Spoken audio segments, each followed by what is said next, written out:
इस पोएम में कवि ये कह रहे हैं कि बारिश का मौसम है, बरसात में बहुत ही सुंदर सुहावना मौसम है। और जो आसमान है, आसमान में पूरे बादल आ गए, बादल में से बूंदें आ रही हैं और कवि को ये बरसात के मौसम मौसम जो है वो बहुत ही सुंदर और सुहावना लग रहा है। उसके उसे इस मौसम में अपने बिस्तर में लेट करके और आराम से बारिश की बूंदों का मजा लेना, उसकी आवाज सुनना बहुत अच्छा लगता है। जैसे बूंदों की आवाज आती है पटर पटर, उस तरह से वो आवाजें सुनना बहुत ही सुंदर लगता है।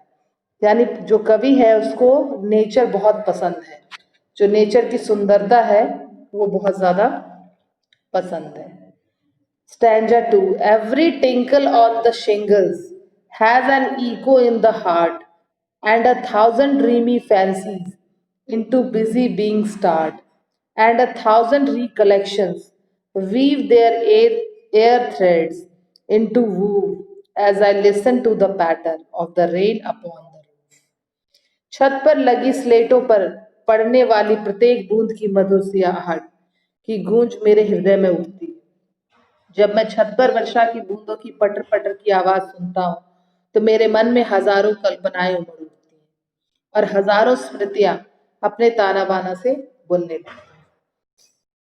कवि ये कह रहे हैं कि जब मेरे छत का जो है स्लेटों से बनी हुई उनकी छत है, उस पर जब वर्षा की बूंदें गिरती हैं और उसकी जो आवाज होती है पटर पटर, वो सुनना इतना सुंदर लगता है कि मेरे दिल में बहुत सारी कल्पनाएं हैं वो उमड़ने लगती हैं। और तब मैं बहुत सारी चीजें सोचने लगता हूँ, बहुत सारी पुरानी यादें जो हैं वो ताज़ा हो जाती हैं, मुझे कुछ याद आने लगता है। तो उस अपनी यादों को ताज़ा करते हुए वह वर्षा ऋतु का आनंद उठा रहे हैं। Stanza 3. Now in memory comes my mother as she used in years ago to regard the darling dreamers ere she left them till the dawn. Oh, I feel her fond look on me as I listen to his refrain, which is played upon the shingles by the patter of the rain. अब मुझे अपनी स्मृतियों में अपनी माँ का स्मरण हो उठता है, जैसे कि बीते हुए समय में जब वो जीवित थी, अपने बच्चों के लिए जिन प्यारी स्मृतियों को वह छोड़ करके गई, और जब मैं अपनी छत की स्लेटों पर बारिश की बूंदों को पटर पटर गिरते हुए उनकी आवाज को सुनता हूँ तो बस मुझे अपनी माँ की याद आ जाती है। यानी जो कवि है वो कह रहा है कि बारिश की बूंदों को देख करके उसको उसकी माँ की याद आ जाती है। उसकी माँ जब उसे छोड़ करके गई तो बहुत सारी पीछे स्मृतियाँ यानी यादें भी छोड़ करके गई, जिन्हें याद करके जो है कवि जो है बहुत खुश होता है, उसका जो दिल होता है वो बहुत आनंदित होता है। कुछ ऐसी ही घटनाएं हैं जो बारिश से जुड़ी हुई हैं, जो कवि को बार बार उसकी माँ की, उनके परिवार की याद दिलाता है। इस पूरे कविता में कोट्स किने जो द्वारा सुंदर रचित कविता है, उसमें कवि यही कहना चाहते हैं कि इस कविता में कवि प्रकृति के प्रेम और प्रकृति की सुंदरता के प्रति उनका बहुत घनिष्ठ लगाव है। वो बहुत ज़्यादा प्रकृति के प्रति, जो प्रकृति की सुंदरता है उसके प्रति खींचे चले जाते हैं। कवि कहता है कि जब जल वाष्पों से भरपूर बादल आसमान में दौड़ते हैं तो प्रत्येक व्यक्ति रोमांचित हो उठता है।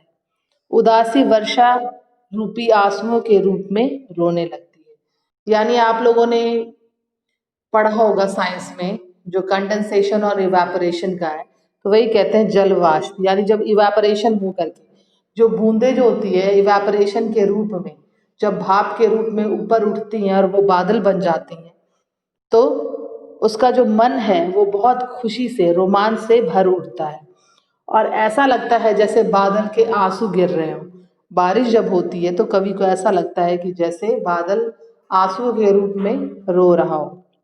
जब वर्षा बाहर हो रही होती है तो उस समय कवि को आरामदायक बिस्तर पे तकिया लगा के सोना बहुत ही अच्छा लगता है। छत पर लगी लकड़ी की स्लेटों पर पड़ रही वर्षा की बूंदों की आवाज को सुनना आनंदित कर देता है।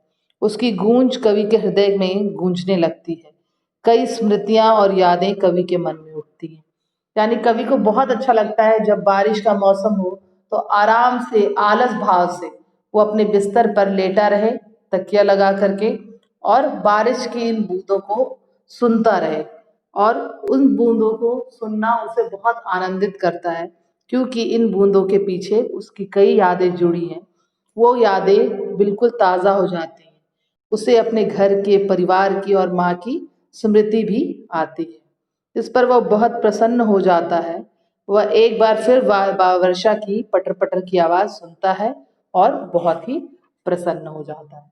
तो पोएम है the rain on the roof, यानी जो छत पे जो रेन पड़ती है, बारिश पड़ती है, उसकी आवाज़ जो कवि को बिल्कुल मदहोश कर देती है और आनंदित कर देती है, उसी पे कवि ने ये कविता लिखा है।